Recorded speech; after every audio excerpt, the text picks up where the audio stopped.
véhicule propre est par définition un véhicule qui a des émissions dans l'environnement très faibles par rapport à un véhicule utilisant du pétrole, du gasoil.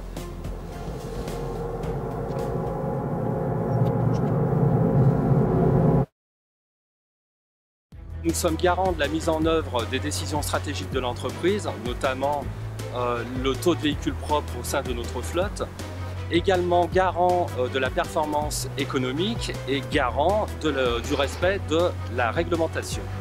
La mission principale de l'agence, c'est de mettre à disposition des unités un parc adapté à leurs besoins, fiable, disponible et qui contribue à la sécurité des agents. Donc GNV, ça veut dire gaz naturel véhicule. C'est un véhicule comme celui-ci, c'est-à-dire c'est un moteur thermique. Mais la particularité, c'est que le carburant utilisé, c'est du gaz naturel qui est stocké dans des bouteilles à l'arrière de la voiture, dans le châssis. Ça se conduit comme une voiture essence classique, c'est un moteur thermique, il n'y a pas de particularité en termes de conduite. Donc en fait, on travaille avec USR, notamment avec l'agence véhicule, parce que pour faire la promotion de ce type de véhicule à l'externe, on a besoin de montrer que ça marche chez nous. Et l'agence véhicule exploite un parc de 250 voitures au gaz. En 2014, nous continuons sur cette dynamique d'extension du GNV au sein de notre flotte, puisqu'on augmente le parc de véhicules GNV de 12 qui vont se répartir entre la DCT et la DR Gaz. Nous disposons sur Rhône-Alpes-Bourgogne de 18 stations GNV qui sont accessibles à nos véhicules. En 2012, GDF Suez a ouvert une station ouverte au public qui est située à Couzon-Mont-d'Or dans le Rhône.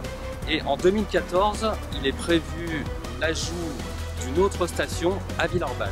L'intérêt de communiquer avec d'autres entités est d'abord de savoir qu'on n'est pas seul en région. Ensuite, bénéficier d'une vision partagée nous permet d'engager nos actions pour au final accroître notre performance et indirectement la performance de GNV. Donc on travaille avec USR, on a notamment travaillé sur la création de documents, de plaquettes.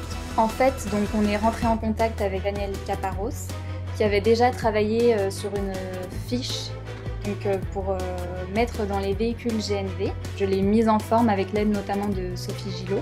Concrètement, avec Lauriane, on est descendu au sous-sol, on a allumé le contact de la voiture, on a regardé les voyants qui s'allumaient sur le tableau de bord pour savoir un petit peu si elle roulait déjà au GNV, pas au GNV, s'il y avait des choses à appuyer. Et puis on a pris une photo du tableau de bord et après on a appelé Daniel Caparros pour voir un petit peu, qui nous explique à quoi correspondaient les différents boutons.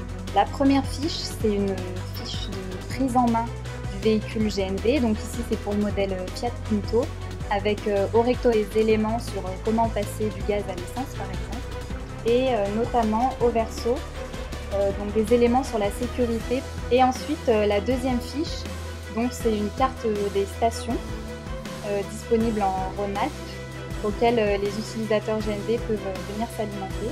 Et on a travaillé aussi avec l'acheminement pour remettre à plat le suivi de nos consommations. Il y avait 3 étapes.